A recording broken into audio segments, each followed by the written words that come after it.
best and worst of the Super Bowl, more off the field than on. We're going to the shallow end of the pool for this segment.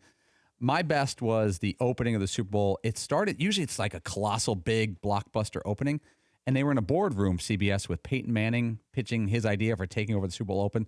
Manning really crushed it. He's got that comic riff down, and then they brought in John Malkovich, and he put a bow on it. It was a really great open. I'm sure they're going to get Emmy nominations for it. I don't really have a worst. I thought the post game was tough. I thought Tracy Wolfson of CBS did a great job hanging in there. There was a crush of reporters, media, cameras. She was trying to get Tom Brady. When you're a sideline reporter like Tracy Wolfson of CBS, your goal is to get Tom Brady first and foremost. That's it. And that's what she's told to do. And she is also in a position where her or her producer has to say, I got him. And she says, I got him. And then Tom goes to start hugging people. And you can't blame Brady. He's there to celebrate, not to pacify media. But she hung in like a trooper. What do you guys make of that sort of swarming, crushing swarm there of people at the end where you could hear, normally people are just celebrating, but you could hear like Brady saying like, all right, guys, easy. Let's just chill out. I mean, that seemed like an unusually, harsh press pool. It seemed like the security or those in charge of making sure Tracy gets to Tom Brady or whoever she needs to speak with first right away could have done a better job, or they needed actually more bodies to keep it from being, where someone's practically getting trampled. She's got to do her job. CBS carried the Super Bowl. The least they can do is make sure she gets that interview as quickly as possible and as smoothly and efficiently as possible. I actually blame somebody in the truck had the wrong sound up. You heard Tracy talking to her producer. Yeah, her mic was hot. The whole world. Yeah, why didn't they go to a different sound there? I don't want to throw a producer under the bus, but it felt like a mistake. It's like it's the difference between a regular season game and the Super Bowl. Regular season, she runs out, she gets the quarterback, runs off, does her job well, and this was the over crush. And you can't tell 50 different photographers, hey, wait, please, because they want their Brady picture. Because when Brady starts hugging Belichick and Edelman together, it was like candy with ants. They're not going to hold the pose waiting for everybody to get that shot. What was your, Andrew, best and worst of the weekend?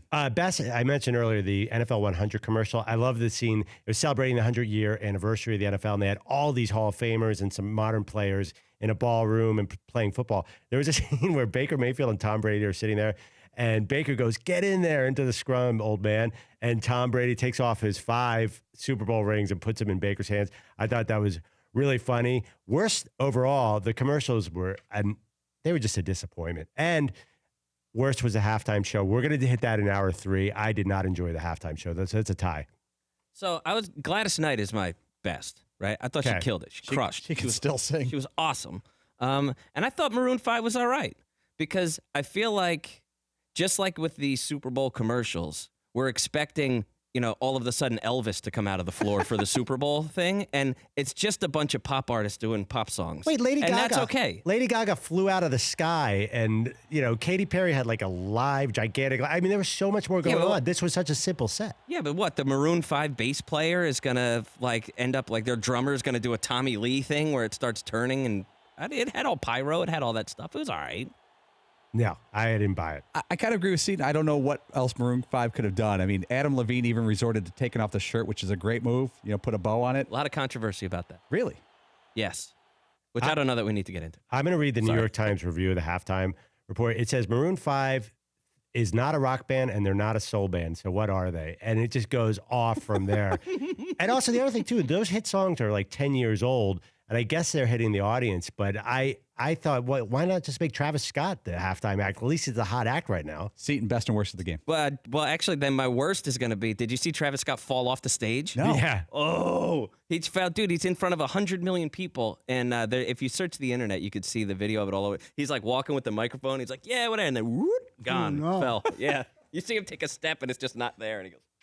By the way, was he cursing? I haven't read that yet. I saw some, my TV went out for a second. There's about 3 or 4 audio dropouts, which probably means cursing. Got it. Because it was just his mic that dropped out. The music stayed. I think. But it did. I got the impression he was cursing. Fritzy, best and worst.